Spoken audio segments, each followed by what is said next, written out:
এবার আসো আমাদের 36 নং কোশ্চেনে দুইটি চলকের নির্ভরাঙ্ক হলো মূল হতে স্বাধীন, মাপনের উপর নির্ভরশীল। আমরা এটা জানি, নির্ভরাঙ্ক মূল হতে স্বাধীন, মাপনের উপর নির্ভরশীল, তাই এর উত্তর হচ্ছে তোমার ক।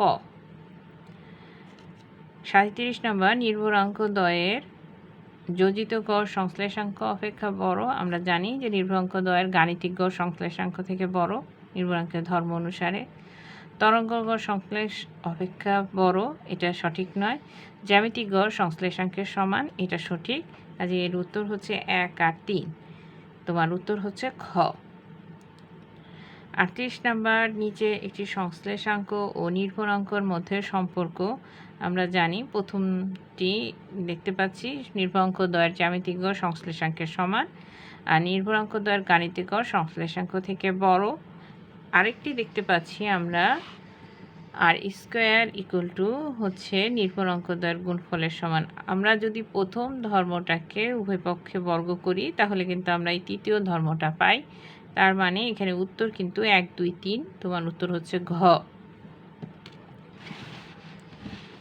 এবার আসো 42 নম্বরে, নির্ভরাঙ্কের মান চলক নিরপেক্ষ,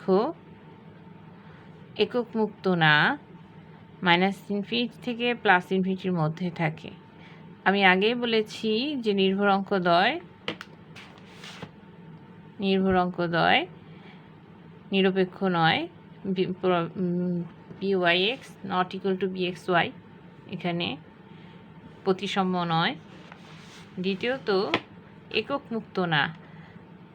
মুক্ত নয়, কারণ নির্ভরাঙ্কের সূত্র অনুসারে আমরা জানি, আমাদের নির্ভরাঙ্কের সূত্রের দিকে যদি আমরা তাকাই, এক্সের উপর ওয়াই এ নির্ভরাঙ্ক,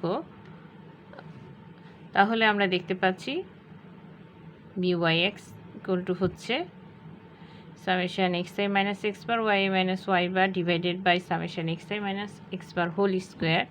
এই সূত্রটিকে আমরা খেয়াল করলে আমরা দেখতে পাচ্ছি যদি এক্স আমাদের ওজন হয় তাহলে এটার একক হবে কেজিতে, নিচেও আমরা কেজিতে একক পাবো। কিন্তু ওয়াই এ যদি আমার উচ্চতার চলক হয় তাহলে এখানে আমি ইঞ্চিতে একক পাবো। আমার উপরে নিচে একক কাটাকাটি চলে গেলেও আমরা এখানে দেখতে পাচ্ছি আমার উপরে ইঞ্চির একক রয়ে যাচ্ছে, নিচে কেজির একক রয়ে যাচ্ছে এক্সটার্নের কারণে। কাজে এটা কিন্তু একক মুক্ত সংখ্যা না,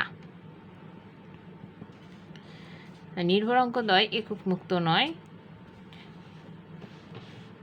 এরপরে আমরা দেখতে পাচ্ছি নির্ভরাঙ্কের মান -∞ থেকে +∞, এটা সঠিক রয়েছে।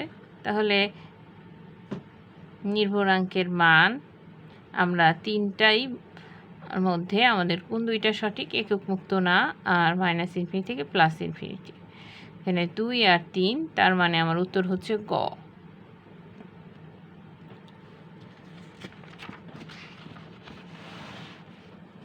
এবার তোমরা 56 পৃষ্ঠায় চলে আসো। 56 পৃষ্ঠায় আমরা এখানে 48, 49 কোশ্চেনের দিকে তাকাই। এখানে উদ্দীপকে এক্সের উপর ওয়াই এ নির্ভরাঙ্ক নির্ণয় করতে বলে দেওয়া আছে এবং এক্সের পরিমিত ব্যবধান দেওয়া আছে 5, ওয়াই এর পরিমিত ব্যবধান কত। আমাদের এক্ষেত্রে নির্ভরাঙ্কের সূত্রগুলো খুব ভালো করে মুখস্থ করে ফেলতে হবে। আমাদের নির্ভরাঙ্কের সংজ্ঞা অনুসারে আমার সূত্রটা, মেইন সূত্র কিন্তু এটা দিয়ে আমরা অঙ্ক করি। আমরা দেখতে পাচ্ছি যখন এক্স চলকের উপর নির্ভরশীল, এক্সের টার্মটা নিচে, এখান থেকে আমরা কিন্তু কোভ্যারিয়ান্সের সূত্র ইউজ করেও নির্ভরাঙ্ক বের করতে পারি।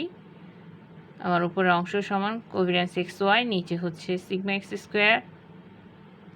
সেখান থেকে আবার আমার সংশ্লেষাঙ্ক ব্যবহার করে নির্ভরাঙ্কের সূত্রটা হচ্ছে r into sigma y by sigma x.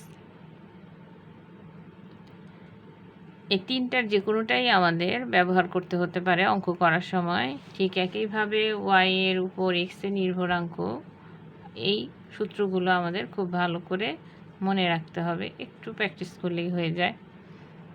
দেখো এখন এখান থেকে আমাদের যে অঙ্কটা এসেছে, আমাদের 49 নাম্বার অঙ্কে আমাদের এক্সের উপর ওয়াই এর নির্ভরাঙ্ক, তার মানে bxy vyx, এক্সের উপর ওয়াই এর নির্ভরাঙ্ক। এখানে আমার নির্ভরাঙ্কের মান দেওয়া রয়েছে, vyx এর মান দেওয়া রয়েছে, এক্সের পরিমিত ব্যবধান দেওয়া রয়েছে, সিগমা এক্স দেওয়া রয়েছে, আমাকে সিগমা ওয়াই বের করতে হবে। তাহলে এক্ষেত্রে আমার মানটা কি আসতেছে, দেখো আমার এটা 59 নাম্বার। তোমার vyx ইকুয়াল টু হচ্ছে r into sigma y by sigma x. এক্ষেত্রে তোমার vyx এর মান দেওয়া আছে 4/5 ইকুয়াল টু আর এর মান সংশ্লেষাঙ্কের মান। সংশ্লেষাঙ্কের মান আমরা 48 নম্বর কোশ্চেনে দেখতে পেয়েছি। আমার এই সমীকরণের দিকে যদি আমি লক্ষ্য করি, আমি যদি এক্সটাকে পাশে রেখে ওয়াইটাকে ওই পাশে নিয়ে যাই, তাহলে আমার এক্স আর ওয়াই এর সাইন একই সাইন হচ্ছে। 10 ওয়াইটাকে আমি যদি সমান সমানের ওই পাশে নিয়ে যাই, তাহলে আমার মাইনাস সাইনটা প্লাস সাইন হয়ে যাচ্ছে। তার মানে এক্স আর ওয়াই চলক একই চিহ্ন বিশিষ্ট হয়ে যাচ্ছে। এক্স আর ওয়াই একই চিহ্ন বিশিষ্ট হয়ে গেলে সংশ্লেষাঙ্কের মান হবে +1। সংশ্লেষাঙ্কের মান +1। 48 থেকে আমরা সংশ্লেষাঙ্কের মানটা এখানে +1 বসাচ্ছি, ইন্টু আমার সিগমা ওয়াই এর মান, ওয়াই এর চলকের পরিমিত ব্যবধান আমাকে বের করতে বলেছে, এক্স চলকের পরিমিত ব্যবধান দেওয়া রয়েছে সিগমা এক্সের মান। তাহলে আমাকে সিগমা ওয়াই বের করতে হবে। সিগমা এক্সের মান দেওয়া আছে 5। আমরা যদি এটাকে আর গুণ করে সিগমা ওয়াইয়ের মান বের করতে চাই, তাহলে আমার হচ্ছে 5 × 4/5। আমরা কি দেখতে পাচ্ছি, 5 চলে গেলে আমার থাকলো হলো 4। সিগমা ওয়াইয়ের মান, ওয়াই চলকের পরিমিত ব্যবধানের মান হচ্ছে 4। তোমার 49 নাম্বার কোশ্চেনের উত্তর হচ্ছে ঘ।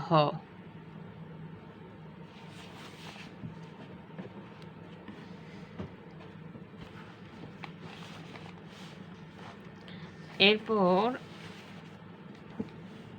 আমরা এখানে চলে যাই আমাদের 52 নং কোশ্চেনে।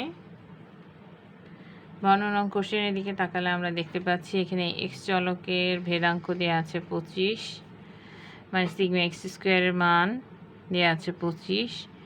নির্ভরণ সমীকরণ দ্বয় দেওয়া রয়েছে।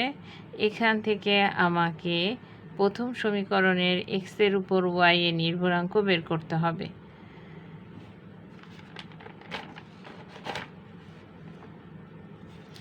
প্রথম সমীকরণটি আমার হচ্ছে 8x। আমি 52 নং কোশ্চেনের উত্তর দেখাচ্ছি। 52 না, তোমার এখানে হচ্ছে 54 নং কোশ্চেনের উত্তর। তোমার সমীকরণটি হচ্ছে 8x - 10y + 66 = 0। এখান থেকে তোমাকে বের করতে বলা হয়েছে এক্সের উপর ওয়াই নির্ভরাঙ্ক।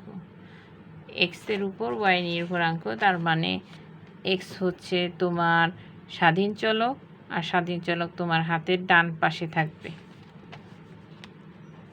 10y = আমরা বাকিটা এই পাশে যদি নিয়ে আসি 8x - 66। এবার আমি উভয় পক্ষ থেকে মাইনাস যদি বাদ দিই, তাহলে আমি পাচ্ছি 8x + 66। আমি এখানে মাইনাসটা কমন নিলাম, নিয়ে বাদ দিয়ে দিলাম। আমার এখন কাজ হবে ওয়াই চলকটাকে সহগ মুক্ত করে বাকি সব টার্ম এখানে ওয়াইয়ের যে সহগটা আমরা 10 দেখতে পাচ্ছি, 10 দিয়ে উভয় পক্ষকে ভাগ দিয়ে দেওয়া।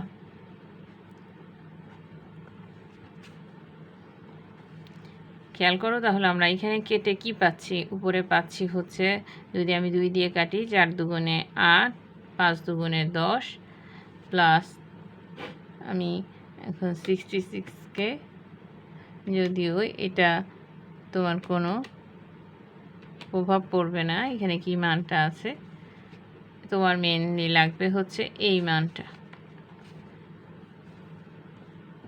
আমি এখন দেখতে পাচ্ছি এক্স এর উপর ওয়াই এর নির্ভরাঙ্ক হচ্ছে 4/5। তাহলে 54 নং কোশ্চেনের উত্তর হচ্ছে তোমার গ 4/5।